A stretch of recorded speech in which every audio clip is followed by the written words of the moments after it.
Meskipun misalnya belum dianugerahi rezeki untuk bisa cukup membeli 2 kendaraan berupa sepeda motor tadi itu. Tapi kita itu tiap hari ya tidak pernah sakit. Berbulan-bulan bahkan bertahun-tahun tidak pernah diberi sakit oleh Allah. Itu artinya anugerah yang diberikan Allah kepada kita berupa kesehatan itu sudah melampaui batas-batas dari harga gitu ya. Katakanlah kendaraan yang tadi kita butuhkan itu. Jadi lagi-lagi begitu ya, sebenarnya Ibnu Athaillah ingin memberikan saran kepada kita sekalian agar kita menjadi orang yang senantiasa abdan syakuro, orang yang pandai bersyukur begitu ya.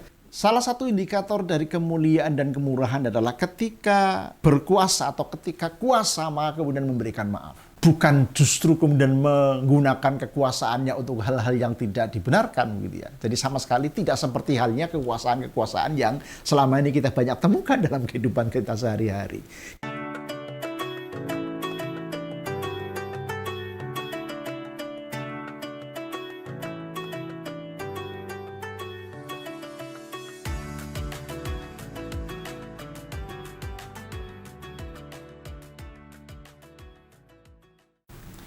Assalamualaikum warahmatullahi wabarakatuh. Bismillahirrahmanirrahim. Alhamdulillahi rabbil alamin wa bihi nasta'in ala umuri dunya waddin. Wassalatu wassalamu ala asyrafil anbiya wal mursalin Sayyidina Muhammadin wa ala alihi wa ashabihi ajmain, amma ba'du. Saudara dan saudara sekalian, para penyimak Al-Hikam Ibnu Athaillah Syarah Asy-Syarqawi dimanapun saudara dan saudari berada, alhamdulillah pada kesempatan kali ini kita akan melanjutkan hikmah ke-39 yang relatif berganti tema dibandingkan dengan hikmah ke-38 yang sudah kita ulas pada pertemuan yang lalu. Hikmah ke-39 dan ke-40 membicarakan atau membincangkan tentang tema yang berdekatan, yakni bagaimana seorang salik ini disarankan tidak boleh mengarahkan ya, atau memusatkan ikhtiar untuk mencapai cita-cita yang begitu luhur kepada selain Allah. Saya bacakan dulu matan sekaligus juga syarahnya dengan pengertian-pengertian yang kira-kira diperlukan. Kita akan jelaskan sebagaimana yang sudah kita lakukan. Bismillahirrahmanirrahim. La tata'adda niyatu himmatika ila ghairihi fal karimu la tatakhattahul amalu. La tata'adda, ojo nglewati, jangan melewati. Opo niyatu himmatika, niat himmah atau niat cita-cita niro, ayyuhasaliku, wahai orang yang sedang berjalan menuju Allah, jangan lewatkan ya niat himmah yang begitu kuat tadi itu ila ghairihi, kepada selain Allah. Pengertiannya apa? Bi'an tatawajjaha, gambare yento ngadepaken sapa sira, kalian memperhadapkan atau mengarahkan ya ila ghairihi, maring saliyane Gusti Allah, kepada selain Allah, litahsili hajateka, kanggo atau untuk menghasilkan atau untuk sampai kepada kebutuhan kamu, untuk ngasilaken ya hajatiro, bal balik ya, tapi sebaliknya utlub nyupriyo siro hawa ijaka ing piro-piro kebutuhan niro minhu saking Gusti Allah, minhu dari Allah. Jadi saudara sekalian yang saya hormati, di hikmah ke-39 ini saya beberapa kali menyampaikan bahwa ketika mengkaji Al-Hikam, kita perlu menggunakan salah satunya ya metode intertekstualitas. Jadi membandingkan satu teks dengan teks yang lain. Di hikmah ke-25 itu Al-Hikam Ibnu Athaillah sudah mengingatkan kepada kita bahwa tidak ada satu permintaan yang sulit kalau permintaannya itu semata-mata ditujukan kepada Allah. Sebaliknya, tidak ada permintaan yang mudah kalau permintaannya itu hanya kita sendiri kita sendiri yang minta kepada, atau bahkan meminta kepada selain Allah. Ma tawaqqafa matlabun anta tolibuhu bi rabbika wala tayassara matlabun anta tolibuhu bi nafsika.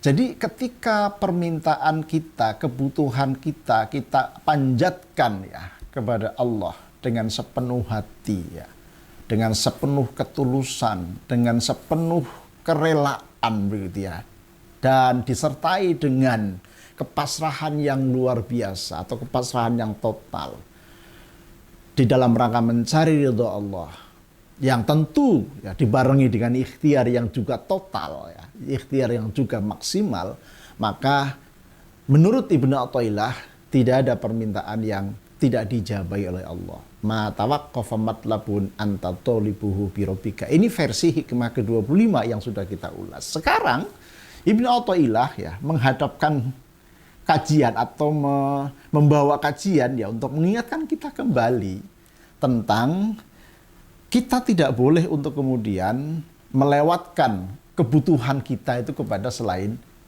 Allah ya. Kita tidak boleh kemudian meminta kepada selain Allah, atau dengan kata lain ya himmah ya, atau cita-cita yang begitu luhur, yang begitu tinggi gitu ya, niyatu himmatika tadi dalam bahasanya Ibnu Athaillah, kita tidak boleh sandarkan kepada selain Allah. Ini pengertian dari la tata'adda niyatu himmatika ila ghairihi. Kalimat berikutnya, fal karimu la tatakhattahu al amalu.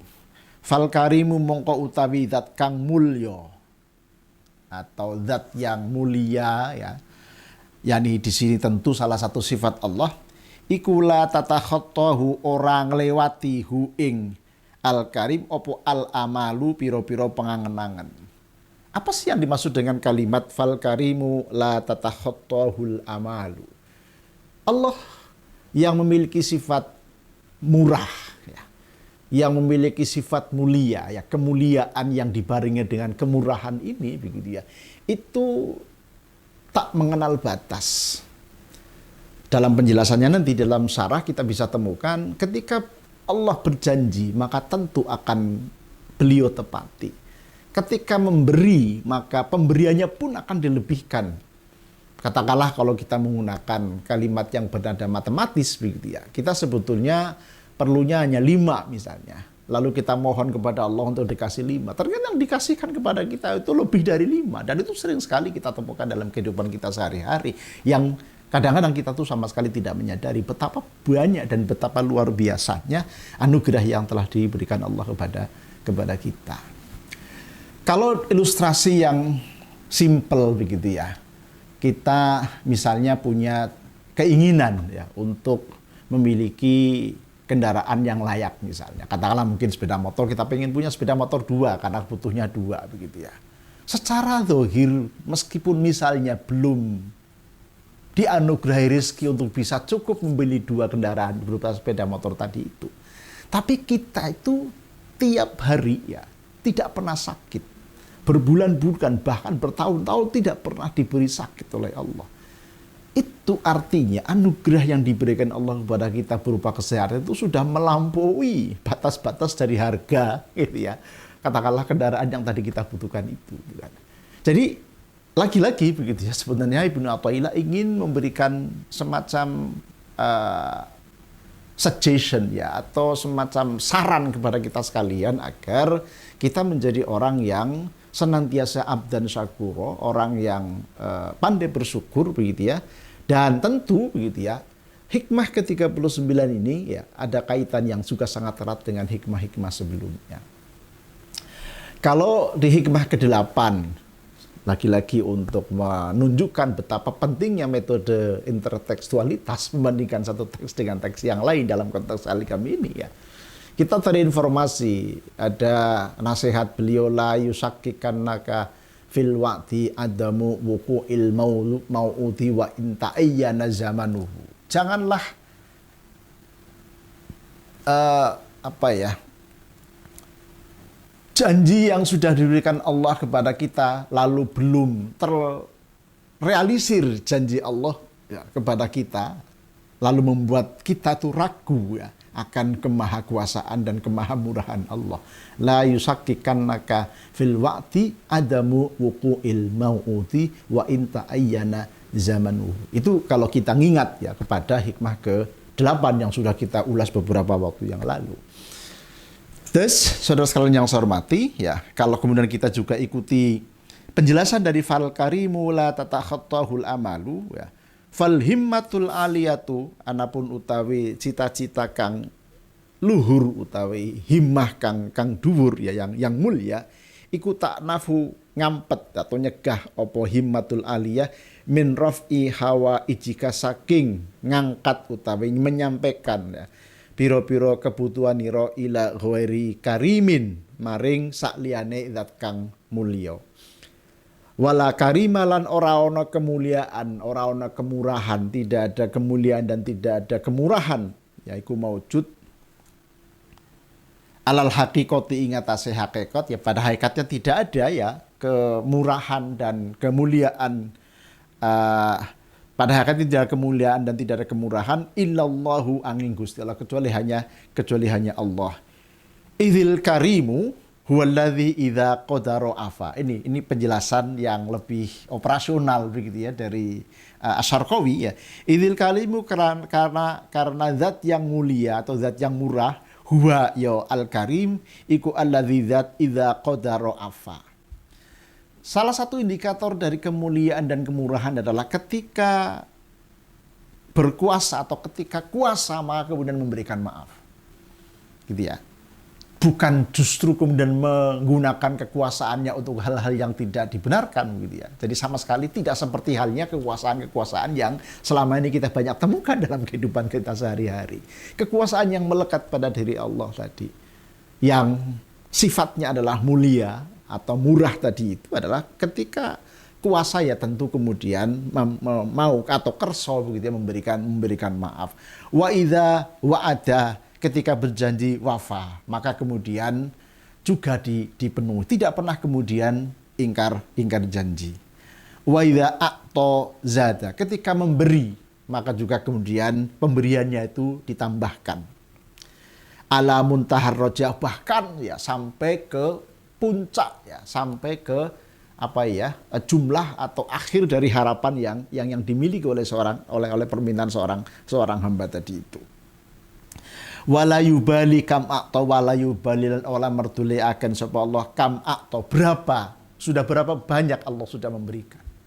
Jadi kemahamuliaan, kemahamurahan ya dari Allah Subhanahu wa taala tadi itu wujud operasionalnya kalau kita melihat kepada syarah Asy-Syarqawi ini adalah betapa Allah ini mampu melakukan semuanya, mampu memberikan segalanya ya, diberi tambahan, kemudian ketika berjanji tidak pernah ingkar, kemudian bahkan ketika memenuhi permintaan dari hambanya ya, acap kali ya pemberiannya itu jauh melampaui dari apa yang diminta oleh hambanya tadi itu.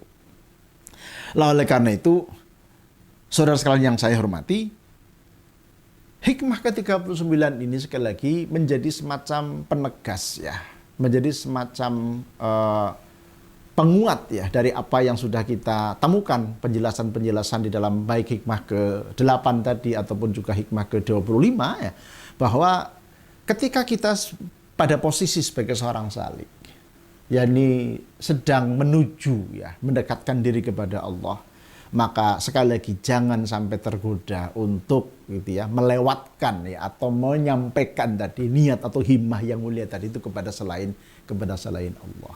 Nah, nanti ya penjelasan lebih lanjut juga akan sangat sophisticated ya kalau kita ulas di hikmah ke-40 terkait bagaimana kita sebagai seorang hamba ini betul-betul disarankan dan diarahkan ya melalui hikmah ke-39 ini untuk betul-betul memanage diri dengan sangat baik, memanage diri dengan jauh lebih tertata ya, lebih well planned agar kemudian apa yang menjadi tujuan ya sebagai seorang salik yakni bisa wusul kepada Allah ini bisa kemudian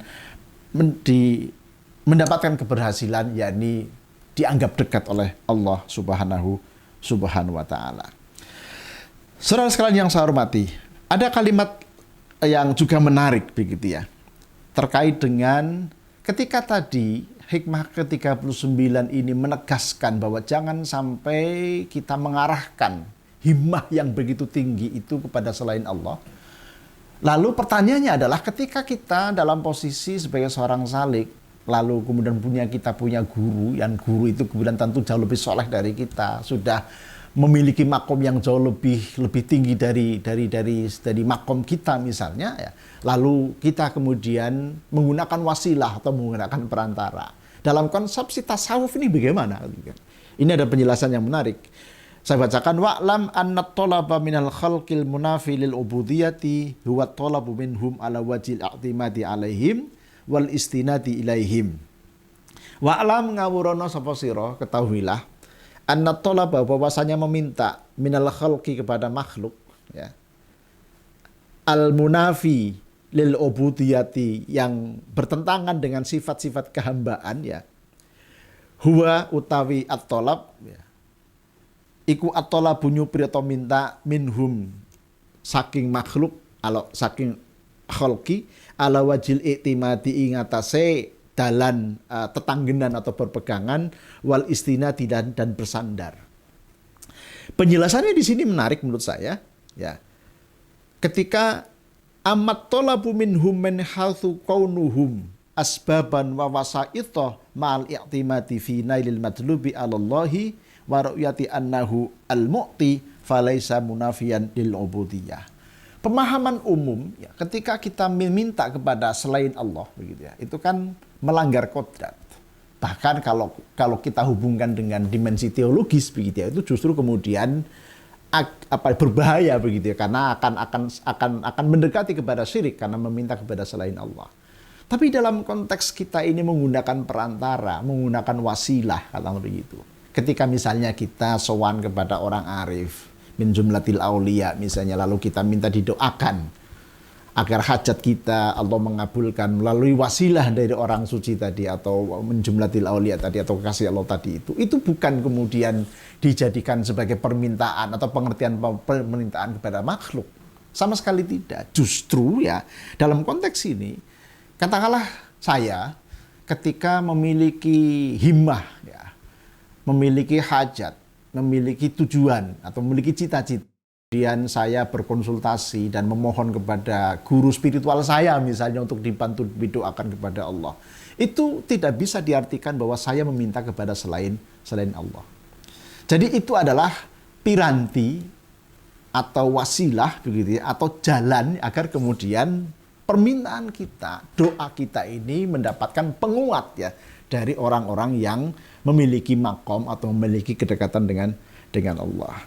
Jadi penjelasannya di sini, ya, amat tolabu minhum, amat tolabu anapun utawi nyupri atau minta minhum saking khalqi atau saking makhluk, min haitsu kaunuhum saking anane atau kahanane khalq oneku asbaban dadi sebab, wawasa itolan piranti, ya, ma'al i'timadi sartane tetanggenan atau berpegangan fi nailil matlubi Allah, di dalam memperoleh sesuatu dari Allah, ya, maka tentu itu masih dalam batas kewajaran di mana itu diperbolehkan, karena itu akan membantu gitu ya, mendekatkan permohonan dan permintaan kita kepada Allah. Nah, dari sini saudara sekalian yang saya hormati, betapa ketika kita mendalami tasawuf pun gitu ya, rupanya juga ada dimensi bukan hanya teologis, bukan hanya tauhid ya, sebagaimana yang sudah pernah kita ulas, tapi juga ada dimensi fikihnya. Jadi betapa tasawuf ini memberikan satu wahana, satu jalan yang sangat komprehensif begitu ya, untuk tadi ya memiliki satu rambu-rambu bahwa semua tadi itu tujuan akhir permintaan itu harus langsung kepada Allah. Akan tetapi gitu ya, sebagai seorang salik tadi itu masih diperkenankan untuk meminta bantuan, ya, kepada sesama makhluk yang tentu derajat makhluk tadi itu mungkin lebih baik daripada kita. Mungkin guru spiritual kita atau orang-orang arif yang kita kenal ataupun siapapun yang tadi kita anggap itu lebih dekat atau dekat kepada Allah. Nah, oleh karena itu di akhir ya dari apa yang ingin saya sampaikan, Ibnu Athaillah melalui hikmah ke-39 ini mewanti-wanti betul kepada kita tadi. Jadi jangan sampai kita kemudian mengandalkan ya atau memintakan sesuatu kepada selain Allah. Dalam konteks tujuan akhirnya tadi itu. Tetapi ketika kita tadi menggunakan wasilah, ya, menggunakan atau tawassul dalam bahasa yang lain begitu ya, itu tentu dalam konteks tasawufin masih diperkenankan, dan inilah yang kemudian bisa kita lakukan ya untuk memperkuat ya ikhtiar yang kita lakukan, doa-doa yang kita panjatkan, ibadah-ibadah yang kita lakukan agar kemudian kita terbantu atau diperkuat ya oleh keberadaan orang-orang yang lebih soleh dari kita untuk bisa membantu katakan mengakselerasi ikhtiar kita untuk bisa mendapatkan makom atau derajat dekat kepada Allah Subhanahu wa taala. Mudah-mudahan ada manfaatnya. Kurang lebihnya mohon maaf. Assalamualaikum warahmatullahi wabarakatuh.